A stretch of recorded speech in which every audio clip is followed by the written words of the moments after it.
Asia cup 2025 के लिए भारतीय क्रिकेट टीम का सिलेक्शन चर्चा का बड़ा विषय बना हुआ है। कप्तान सूर्यकुमार यादव के नेतृत्व में 15 खिलाड़ियों की टीम तैयार की जा रही है, लेकिन लंबी सूची और कड़ी प्रतिस्पर्धा के चलते कुछ बड़े नामों को बाहर रहना पड़ सकता है।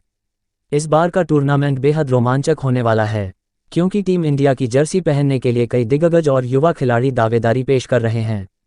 लेकिन सवाल यह है कि वे कौन से 5 खिलाड़ी हैं जो शायद इस बार एशिया कप में नजर ना आए और संभावित प्लेइंग 11 क्या होगी।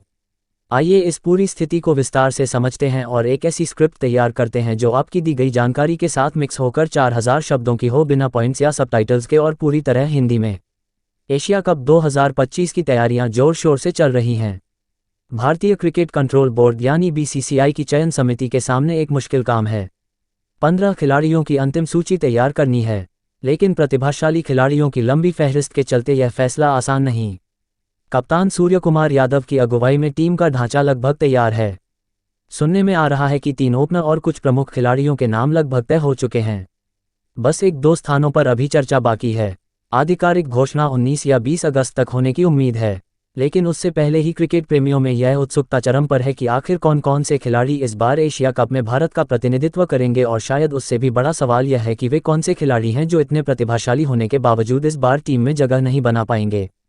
तो चलिए एक एक करके मैं आपको उन 5 खिलाड़ियों के बारे में बताता हूं जिनके एशिया कप 2025 में खेलने की संभावना कम दिख रही है। साथ ही मैं संभावित प्लेइंग 11 और पूरी 15 सदस्यीय टीम की एक तस्वीर भी आपके सामने रखूंगा। सबसे पहले बात करते हैं यशस्वी जायसवाल की। ये खिलाड़ी भारतीय क्रिकेट का उभरता हुआ सितारा है। टेस्ट क्रिकेट में इनका प्रदर्शन किसी से छिपा नहीं है।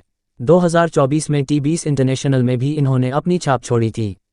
23 T20 मैचों में 723 रन, 164 का स्ट्राइक रेट, 1 शतक और 5 अर्धशतक। आंकड़े बताते हैं कि जायसवाल कितने शानदार बल्लेबाज हैं। IPL में भी इनका जलवा रहा है। हाल ही में इंग्लैंड के खिलाफ टेस्ट सीरीज में इन्होंने रनों का अंबार लगाया। लेकिन जब बात एशिया कप की आती है तो यह खिलाड़ी शायद टीम के कॉम्बिनेशन में फिट नहीं बैठता। अब फिट ना बैठने का मतलब यह नहीं कि जायसवाल में प्रतिभा की कमी है। बात बस इतनी है कि ओपनिंग स्लॉट के लिए पहले से ही 3 खिलाड़ी लगभग तय माने जा रहे हैं। इनमें शुभमन गिल, अभिषेक शर्मा और संजू सैमसन जैसे नाम शामिल हैं। ये तीनों ही फॉर्म में हैं और T20 फॉर्मेट में इनका प्रदर्शन जायसवाल से थोड़ा ज़्यादा प्रभावी रहा है। खासकर ओपनिंग के लिए जायसवाल का स्ट्राइक रेट भले ही शानदार हो, लेकिन चयनकर्ताओं को लगता है कि मौजूदा कॉम्बिनेशन में उन्हें शामिल करना मुश्किल होगा। ओपनिंग स्लॉट पर पहले से ही मजबूत दावेदारों की मौजूदगी और टीम में बैलेंस बनाए रखने की जरूरत के चलते जायसवाल का नाम शायद इस बार 15 खिलाड़ियों की सूची में ना आए। यह उनके प्रशंसकों के लिए निराशाजनक हो सकता है, लेकिन क्रिकेट में कॉम्बिनेशन और रणनीति का बड़ा रोल होता है। जायसवाल निश्चित रूप से भविष्य में और मौके पाएंगे, लेकिन एशिया कप 2025 में उनका खेलना मुश्किल लग रहा है। अब आते हैं रियान पराग पर। यह युवा खिलाड़ी ऑलराउंडर के तौर पर भारतीय क्रिकेट में अपनी पहचान बना रहा है। 2024 में इन्हें T20 इंटरनेशनल में मौका मिला था, लेकिन इंग्लैंड के खिलाफ सीरीज में यह नजर नहीं आए। 9 T20 मैचों में इन्होंने 106 रन बनाए, 151 का स्ट्राइक रेट और 34 का सर्वोच्च स्कोर। गेंदबाजी में इन्होंने 4 विकेट भी लिए। रियान की खासियत यह है कि यह बल्ले और गेंद दोनों से योगदान दे सकते हैं, लेकिन इनकी बल्लेबाजी 6 या 7 नंबर पर आती है, जहां पहले से ही हार्दिक पांड्या जैसे दिग्गज ऑलराउंडर मौजूद हैं। इसके अलावा अक्षर पटेल और कुछ अन्य फिनिशर भी इस पोजीशन के लिए मजबूत दावेदार हैं। रियान की गेंदबाजी की बात करें तो यह नियमित रूप से 4 ओवर नहीं फेंकते। 1 या 2 ओवर तो ठीक है, अगर दिन अच्छा हो तो शायद तीसरा ओवर भी फेंक लें, लेकिन अगर उनका दिन खराब हो तो 1 ओवर में ही विपक्षी टीम बड़े रन बना सकती है। यानी गेंदबाजी में उनकी उपयोगिता सीमित है। ऑलराउंडर के तौर पर हार्दिक और अक्षर जैसे खिलाड़ी पहले से ही टीम में हैं जो ज़्यादा प्रभावी और अनुभवी हैं। रियान का IPL में प्रदर्शन शानदार रहा है, खासकर राजस्थान रॉयल्स के लिए, लेकिन अंतर्राष्ट्रीय स्तर पर अभी उन्हें वह स्थिरता दिखानी बाकी है जो सिलेक्टर्स को विश्वास दिलाए। इस वजह से रियान पराग का एशिया कप में चुना जाना मुश्किल दिख रहा है, लेकिन यह खिलाड़ी भविष्य में जरूर बड़ा नाम बनेगा, इसमें कोई शक नहीं। तीसरे खिलाड़ी हैं रिंकू सिंह। रिंकू के प्रशंसकों के लिए ये खबर थोड़ी निराशाजनक हो सकती है। 33 T20 इंटरनेशनल मैचों में 546 रन, 10,060 से ऊपर का स्ट्राइक रेट और 3 अर्धशतक। रिंकू की सबसे बड़ी ताकत है उनकी फिनिशिंग। IPL में कोलकाता नाइट राइडर्स के लिए इन्होंने यादगार पारियां खेली, खासकर वह 5 वाला ओवर जब यश दयाल के खिलाफ रिंकू ने हारा हुआ मैच जीता दिया था। उस पल ने उन्हें हीरो बना दिया। लेकिन सिलेक्टर्स को लगता है कि नंबर 6 या 7 पर फिनिशर के रोल में रिंकू अभी पूरी तरह से वह प्रभाव नहीं छोड़ पा रहे जो शिवम दुबे या तिलक वर्मा जैसे खिलाड़ी छोड़ रहे हैं। अगर रिंकू को 18 गेंदें मिले तो वे कितना स्कोर कर पाएंगे, ये सवाल सिलेक्टर्स के दिमाग में है। इसके अलावा टीम में राइट लेफ्ट कॉम्बिनेशन और ऑलराउंडरों की ज़रूरत को देखते हुए रिंकू का चयन थोड़ा मुश्किल हो रहा है। हो सकता है कि आखिरी लम्हों में उनका नाम शामिल हो जाए, लेकिन अभी की स्थिति में उनका चुना जाना मुश्किल लग रहा है। रिंकू का टैलेंट और उनकी मेहनत को देखते हुए ये कहना गलत नहीं होगा कि वे भविष्य में जरूर वापसी करेंगे, लेकिन एशिया कप 2025 में शायद उनकी जगह ना बने। अब बात करते हैं नीतीश कुमार रेड्डी की। ये ऑलराउंडर भी भारतीय क्रिकेट का एक उभरता हुआ नाम है। कई लोग सवाल उठा रहे हैं कि नीतीश का नाम क्यों नहीं लिया जा रहा। तो जवाब साफ है, नीतीश इस समय घुटने की चोट से जूझ रहे हैं।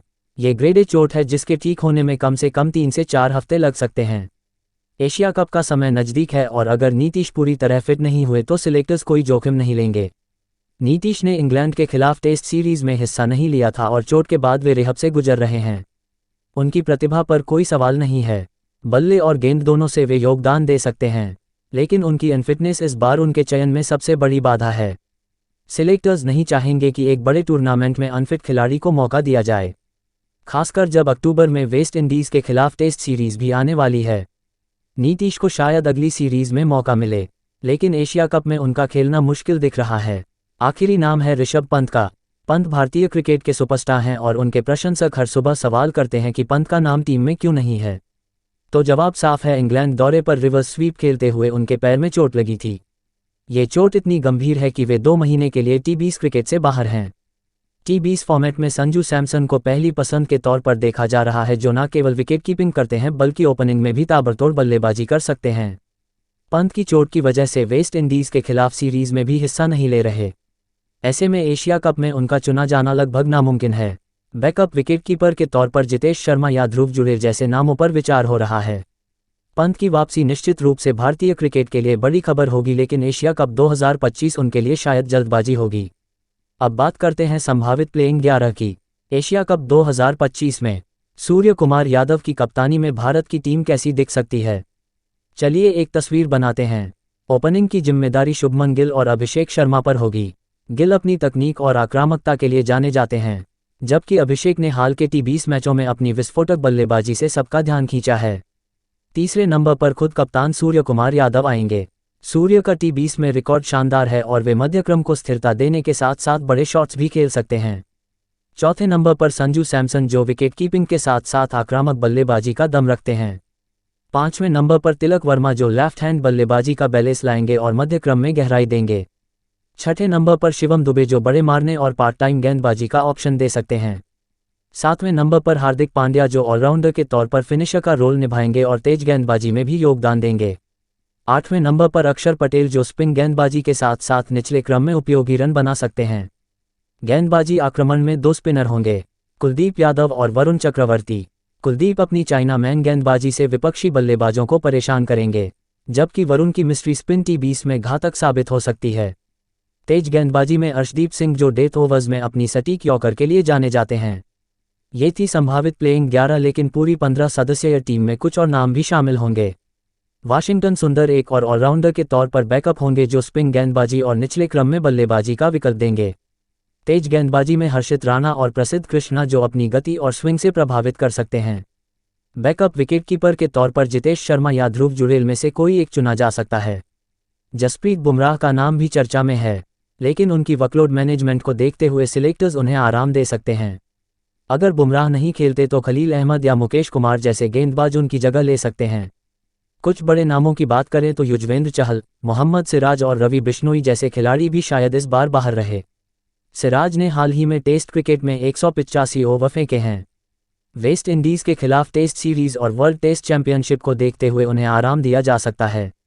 चहल और बिश्नोई को कुलदीप और वरुण की मौजूदा फॉर्म की वजह से प्राथमिकता नहीं मिल रही। चहल का अनुभव भले ही काम आए, लेकिन सिलेक्टर्स इस बार नए चेहरों को मौका देना चाहते हैं।